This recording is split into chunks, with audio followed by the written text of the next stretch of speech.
भगवान कुबेराला अत्यंत प्रिय असणारी वनस्पती जी क्रॅसुला ओवाटा नावाने ओळखली जाते। या वनस्पतीला काही जण जेड प्लांट म्हणून देखील ओळखतात। भगवान कुबेराला ही वनस्पती खूप आवडत असल्याने याला कुबेराक्षी असं देखील म्हणतात।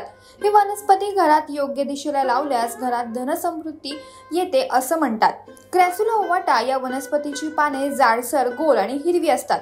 वास्तुशास्त्रानुसार क्रॅसुला ओवाटा घरात लावल्यास आर्थिक परिस्थिती सुधारते। ही वनस्पती शुक्र ग्रहाशी संबंधित आहे।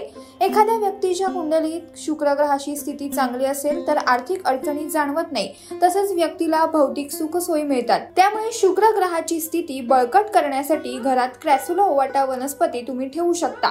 सुख समृद्धीसाठी घरातील बाल्कनीत ही वनस्पती ठेवता येते।